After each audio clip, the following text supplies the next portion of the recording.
भारत एक ऐसा देश जहां आस्था और रहस्य एक ही मार्ग पर चलते हैं, जहां केवल भगवान ही नहीं, ऊर्जा की भी पूजा होती है।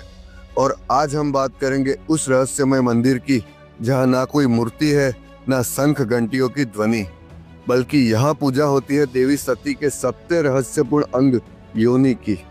ये सिर्फ एक मंदिर नहीं, ये वो स्थान है जहाँ विज्ञान मौन हो जाता है और तंत्र का अधिपत्य शुरू होता है।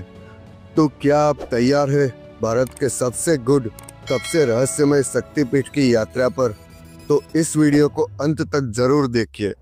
मेरा नाम है अर्जुन और आप देख रहे हैं मेरा चैनल एकोस ऑफ अर्जुन। अगर आपने मेरा चैनल अभी तक सब्सक्राइब नहीं किया है तो पहले चैनल को सब्सक्राइब कर लीजिए।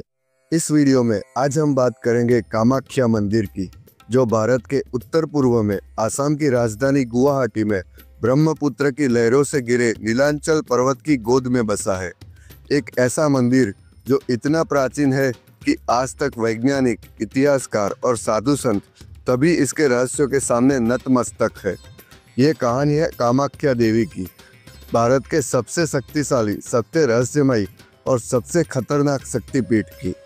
कहा जाता है कि ये वही स्थान है जहाँ देवी सती का योनि अंग गिरा था। हाँ, आपने सही सुना। हिंदू धर्म की मान्यता है कि जब भगवान शिव सती के मृत शरीर को लेकर पूरे ब्रह्मांड में विचरण कर रहे थे, तब भगवान विष्णु ने उनका मोह भंग करने के लिए सुदर्शन चक्र से सती के शरीर को खंडित कर दिया। सती के शरीर के जो अंग जहाँ जहाँ गिरे वहाँ वहाँ शक्तिपीठ बन गए। कामाख्या मंदिर उसी भूमि पर स्थित है जहाँ देवी की योनि गिरी थी। यही कारण है कि यहाँ देवी की कोई मूर्ति नहीं है, बल्कि योनि की पूजा होती है, स्त्री की सर्जन शक्ति की पूजा। यहाँ एक प्राकृतिक झरना है जिसे हेमकुंड कहा जाता है। इस जल को अत्यंत शक्तिशाली और औषधीय गुणों से भरपूर माना जाता है। अब सोचिए, एक ऐसा मंदिर जहाँ देवी के मासिक धर्म को एक पवित्र उत्सव की तरह मनाया जाता है। इस उत्सव को अंबुबाची मेला कहते हैं, जो हर साल आषाढ़ मास की नवमी से शुरू होकर 3 दिनों तक चलता है। इस दौरान लाखों श्रद्धालु यहाँ एकत्र होते हैं। क्यों? क्योंकि मान्यता है कि इन दिनों देवी रजस्वला होती है। इन 3 दिनों में ना कोई पूजा होती है, ना दर्शन। खेतीबाड़ी, विवाह, यज्ञ सब कुछ रोक दिया जाता है। मंदिर के पट बंद कर दिए जाते हैं और पुजारी कहते हैं इन दिनों गर्भगृह से लाल रंग का जल निकलता है। विज्ञान इसे मिट्टी और जल की प्रतिक्रिया कहता है, पर भक्त इसे माँ की दिव्य शक्ति का प्रतीक मानते हैं। 3 दिन बाद मंदिर के द्वार खुलते हैं और इसे निर्मल वासर कहा जाता है।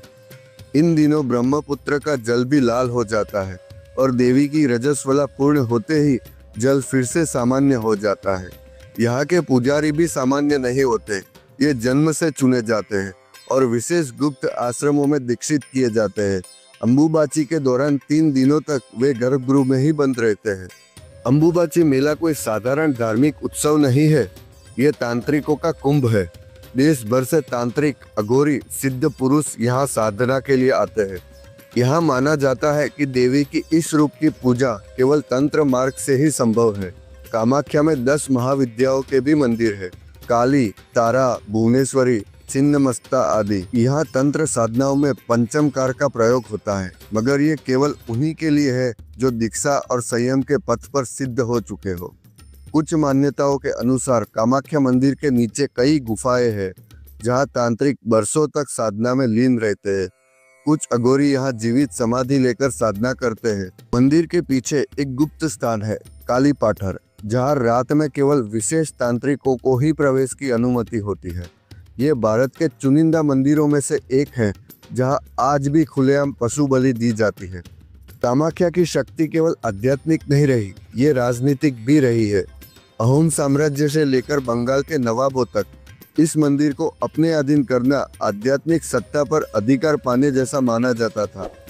कई राजा यहाँ तांत्रिक अनुष्ठान करवाते थे युद्ध में विजय के लिए।